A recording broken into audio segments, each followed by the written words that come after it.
द्वंद्व कहां तक पाला जाए, युद्ध कहां तक टाला जाए, तू भी है राणा का वंशज, फेंक जहां तक भाला जाए। जी हां दोस्तों, मैं आरडी भारती और आप देख रहे हैं बिहारी सुल्तान। दिल्ली विधानसभा का चुनाव तो एक केवल झांकी होगा, बिहार विधानसभा चुनाव अभी बाकी है।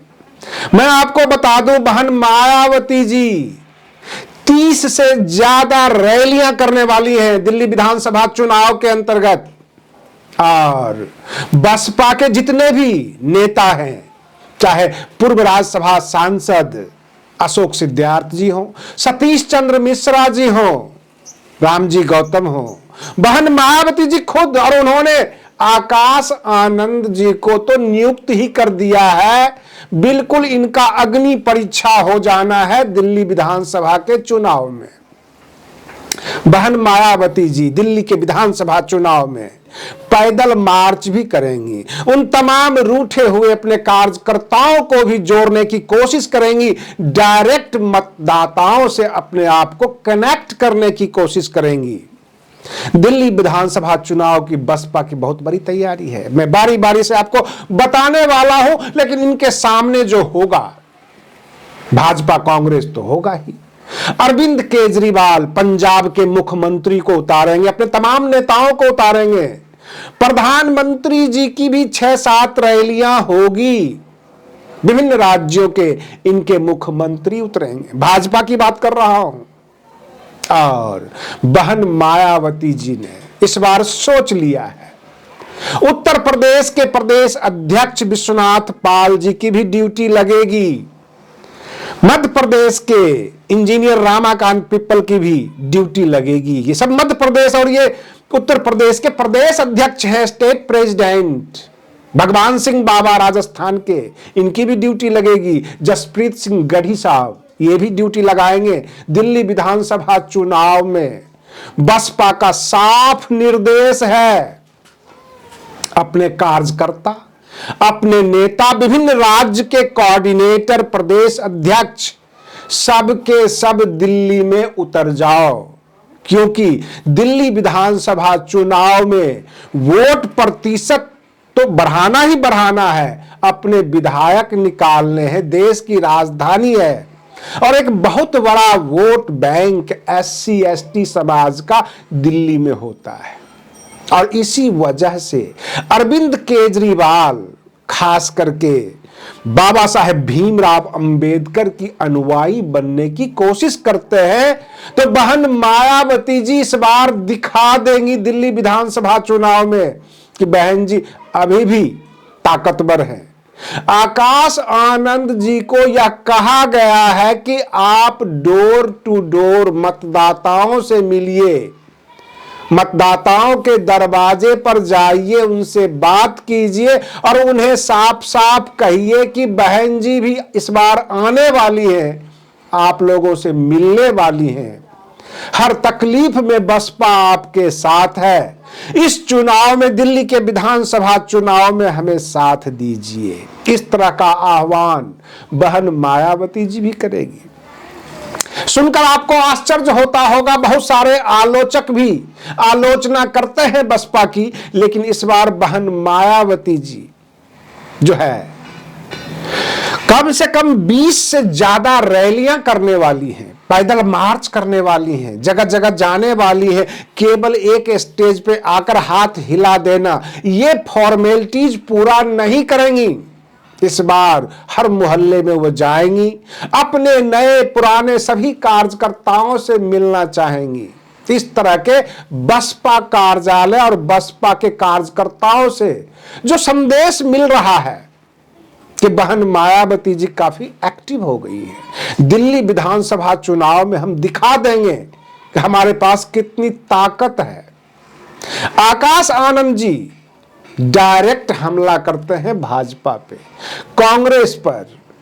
उनको इस बात की भी तकलीफ होती है कि केवल वोट काटने के लिए ही सपा, भाजपा, कांग्रेस सबके सब अंबेडकरवादी बनते हैं। भाजपा ने तो क्लियर ही अपमान कर ही दिया उनके गृह मंत्री अमित शाह जी, लेकिन कांग्रेस और समाजवादी पार्टी जो है कब से अंबेडकरवादी हो गए।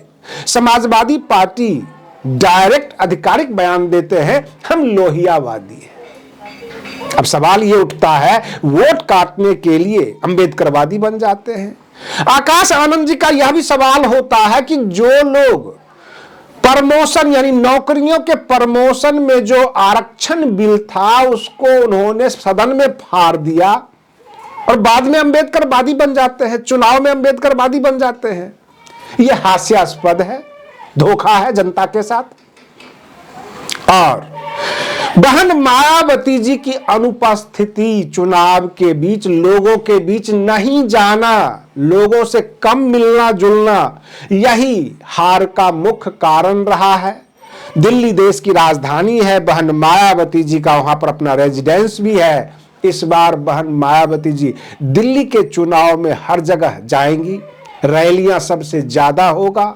बसपा कार्यकर्ताओं में एक अलग से ऊर्जा भरी हुई होगी। कहने का तात्पर्य है दिल्ली के विधानसभा चुनाव में बसपा की विजिबिलिटी दिखेगी, इनके झंडे बैनर दिखेंगे, इनके कार्यकर्ताओं में जो जमीन पे काम करते हैं उनमें एक डर भी होगा और एक उत्साह भी होगा कि कब बहन मायावती जी पहुंच जाएंगे, किस क्षेत्र से गुजर जाएंगे।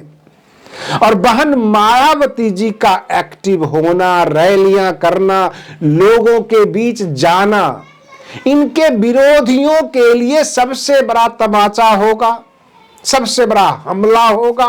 कारण कि बहन मायावती जी की अनुपस्थिति में बहुजन समाज के नेता पनपने लग गए, इनको ज्ञान देने लग गए, चुनाव कैसे होता है, राजनीति कैसे की जाती है, गठबंधन करो, तुम मिट गए, खत्म हो गए, इस तरह की बात करने लग गए ये नए नए नेता जो बहुजन समाज में अभी अभी पैदा हुए हैं। वो तरह तरह की आलोचना करते हैं। लेकिन इस बार बहन मायावती जी ने सोच लिया है सबको चुप करा देना है, चुनाव जीतना है, ज्यादा से ज्यादा संख्या में विधायकों को निकालना है, वोट प्रतिशत बढ़ाना है। अगर आप हमारे चैनल पर नए हैं तो चैनल को सब्सक्राइब जरूर कर दीजिए। नीचे काले में लिखा होता है सब्सक्राइब, और अगर आप उस पर उंगलियां रख देंगे सब्सक्राइब हो जाएगा और 1 रुपये का खर्चा नहीं, ना हम कुछ आपसे मांगते हैं, बस हमारा मनोबल बढ़ जाता है। वीडियो अच्छा लगे तो इसे लाइक कीजिए, शेयर कर दीजिए। और बसपा के कार्यकर्ताओं से एक सवाल किया गया, जब असम के मुख्यमंत्री हेमंत बिस्वा झारखंड में डेरा डाल सकते हैं, क्या बसपा के बिहार प्रदेश के अनिल चौधरी, उत्तर प्रदेश के प्रदेश अध्यक्ष विश्वनाथ पाल, राजस्थान के भगवान सिंह बाबा अथवा मध्य प्रदेश के इंजीनियर रामाकांत पिपल और जिनकी आप बात करते हैं जयप्रकाश सिंह, सबके सब दिल्ली में डेरा क्यों नहीं डाल दें? हो सकता है कि बसपा के साथ उनकी आना जाना यानी एंट्री और आउट हो सकता है जयप्रकाश सिंह के लिए थोड़ा सा अजीब हो, बसपा के अंदर ना हो, कब लिया जाएगा यह समस्या हो सकती है। लेकिन बहुजन समाज तो आपका है, बहुजन समाज से लगाव और प्रेम क्या इन प्रदेश अध्यक्षों को, पूर्व बसपाइयों को बहुजन समाज से लगाव नहीं, प्रेम नहीं? तो बहुजन समाज के लिए बसपा के साथ आकर दिल्ली विधानसभा चुनाव में डेरा डाल दीजिए, क्योंकि एक तरफ सामंतवादी शक्तियां हैं, कॉरपोरेट हैं, पैसे वाले लोग हैं, और दूसरी तरफ अंबेडकरवादी संघर्ष करने वाली एक महिला बहन मायावती जी हैं। बहन मायावती जी घूमेंगी, रैलियां करेंगी, इन तमाम लोगों के टक्कर देंगी, लेकिन एक फर्क होगा, एक तरफ पावर और पैसा होगा और दूसरे तरफ बहुजन समाज का जनबल होगा, ताकत होगा, हुजूम होगा। क्या आप जीत पाएंगे? आपने देश को आजाद करवा लिया अंग्रेजों से, क्या ये नव अंग्रेज जो आए हैं, जो देश के ऊपर राज कर रहे हैं, लूट रहे हैं, क्या इन अंग्रेजों से निजात आप नहीं दिला सकते? क्या बहुजन समाज पार्टी की लड़ाई में बहुजन समाज के कुछ सदस्यों का साथ मिलेगा? ये सारे सवाल लेकर दिल्ली विधानसभा चुनाव आई है और यह चुनाव काफी चैलेंजिंग पोजीशन में हो गई है, क्योंकि आम आदमी पार्टी की 2 राज्यों में सरकार है। दिल्ली में तो फिलहाल उनका है ही, पंजाब में भी है, भाजपा के कई राज्यों में, कांग्रेस के कई राज्यों में लड़ाई दिलचस्प है। आज के लिए बस इतना ही। आप बने रहिए बिहारी सुल्तान चैनल पर। हम फिर मिलते हैं अगले वीडियो में, तब तक के लिए धन्यवाद।